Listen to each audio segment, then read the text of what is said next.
taking them all the way home for games. We really appreciate it. Thank you guys very much.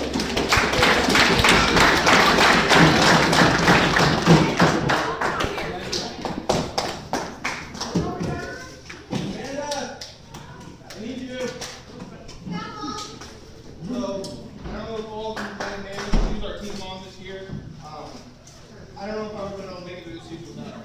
As far as communicating with you guys, making sure that you guys knew where we had to be, what times we had to be on, she was on top of it. I asked her something, and she well, I sent an email yesterday.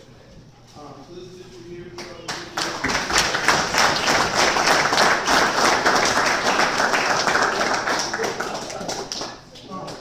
Next, I'd like to thank our coaching staff.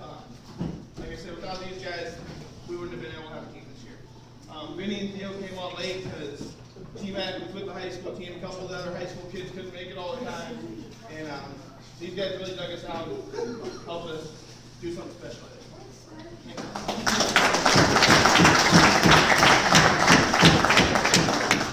One thing that we had talked about us, Coach, we had met at Vinny's house a couple weeks ago, and it talked about if we wanted to do individual awards or not. And we decided not to, for the fact that all year long we preach to these kids, be all in for each other. Play for the person next to you, play for the guy next to you, play for the girl next to you. And so by separating a team with individual awards, I don't think that's right. I think that all you guys played your butts off this year, and all you guys deserve a big game.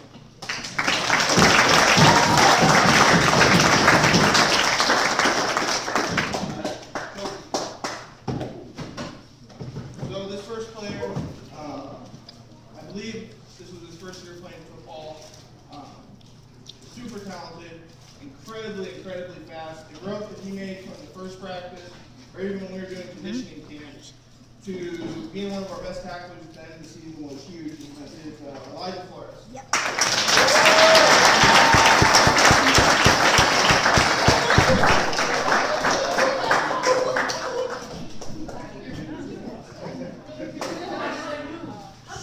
So this next kid always gave 110%. You couldn't have asked for a better lineman. And every game he showed up with some crazy eye black or face paint on. Made all the other kids laugh, and that's Cody Prevetti.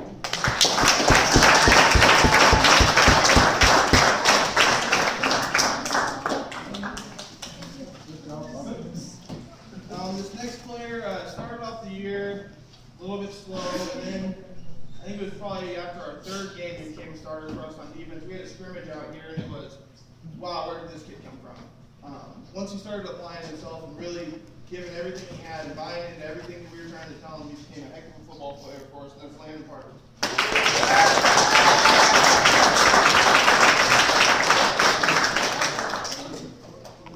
Okay, this next kid, he wasn't the greatest kid out here, but he wanted to get better. He'd come before practices and get help. He was always focused. That's Tyler Karshner.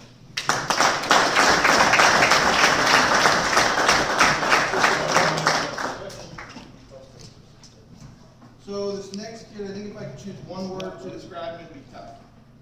I remember in the Steelers game, the kid came out of the game, handed, I think it was Tyler or Vinny a 2. I said, Coach, I'm good, I'll go back in the game. And tough kid, great kid, works his butt off for this team. That's Kenny Young.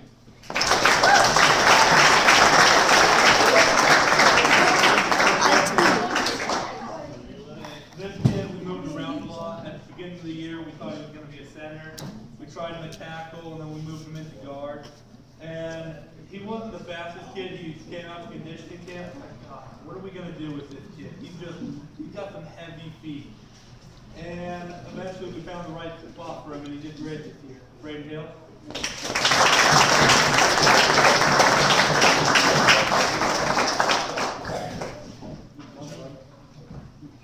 All right, this next kid, great athlete. I mean, as far as athleticism goes, the kid's got it all. He's tall, fast, he's got great hands, runs great routes, and that's Dominic Love.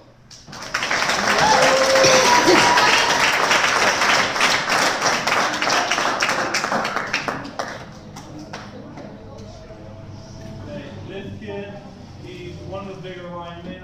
He's a tall, lengthy kid, and we weren't quite sure where we were going to put him. but it took us a couple weeks and we found a good spot for him on the D line. That's Kurt Warren.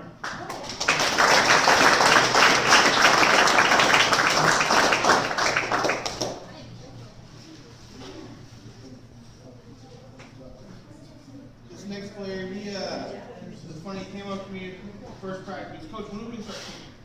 I said, what do you mean? He goes, yeah, when are we going to practice kicking? We need to practice kicking. I said, well, we'll do it in a couple weeks. He goes, well, we need to practice. And came out, he got injured me a little bit, came out, won our starting kicker's job, did a great job for us, and that's Sesame.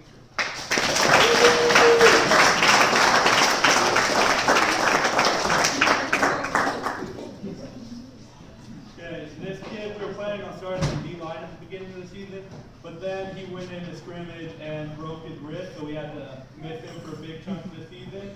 But at the end of the season, on the last game, he came back and did really well. That's Dalton Reed.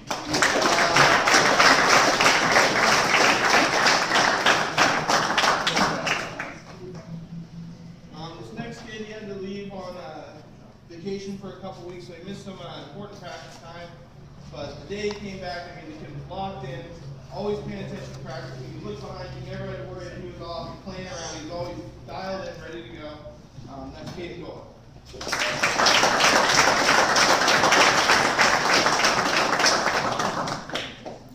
And this next kid, he'd always give 110% no matter where he was. We'd try him at fullback or lineman, and it really sucked because he was one of the smaller kids, but he always gave 110% went up against anyone who was up against him. That's Blake Nunley.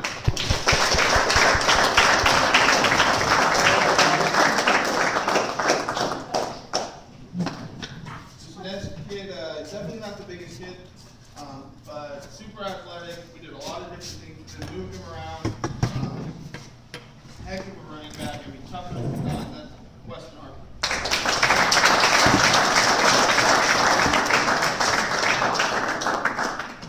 And this kid is another tough lineman. He'd always go against whoever we lined up against, and he'd give 110%. Marvin Esham.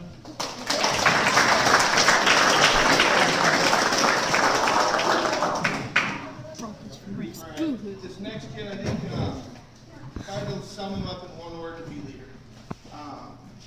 The kid's phenomenal athlete. The best way to describe him, when he goes into a huddle, everyone else gets quiet. You can hear voices coming out of that huddle. When he goes into call play, everyone else is quiet. I mean, he does anything I asked him to do, he did this year. Looking forward to seeing what he does in the future. That's Mason.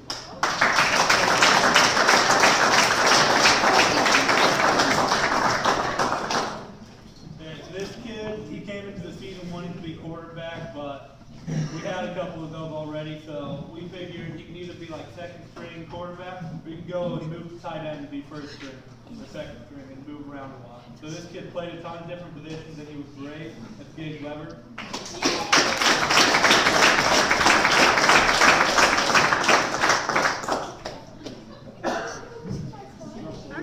So this next kid showed up fast, a little late. I respect nothing less. Kid loves the game of football. He's a great athlete, great attitude. Moves around wherever I asked him, and he played tight end, running back, fullback, backup quarterback. Did it all, whatever we asked him. And that's Tanner People.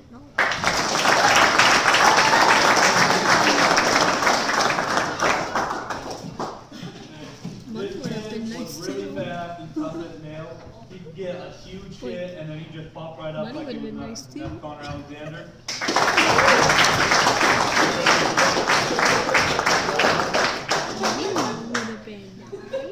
So the last player, I think it was the third game of the season. We finally, what we had wanted and what we had needed as a team was an identity. What were we going to do as a team to start winning football games?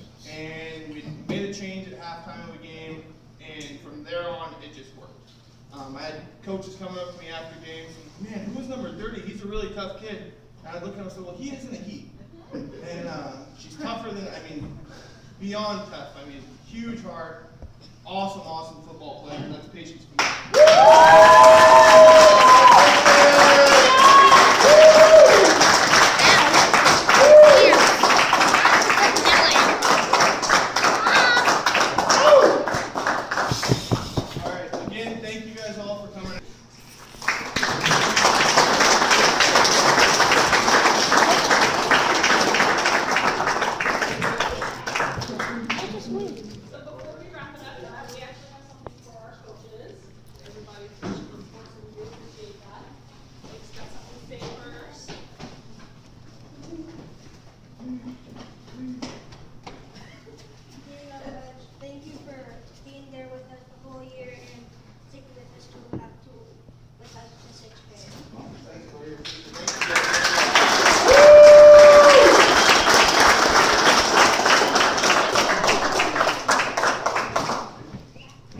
Preservation Blake.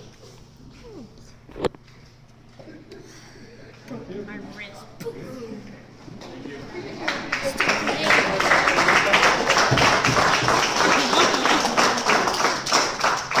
So beautiful, man. Beautiful, man.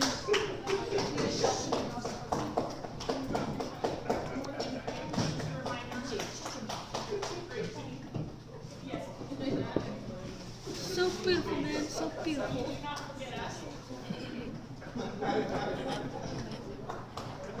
So I'll explain this one a little bit. This is so he remembers to maybe not let the kids run when there's a running help. Funny story about that. We're running, and it was the first time we'd done it all year. It was dark. I mean, it wasn't even close to light out. And we sent the kids on a team run all the way around the field. We had put one kid in the front and told them, don't leave your teammates behind. Whatever you do, stick together. You don't leave your teammates behind.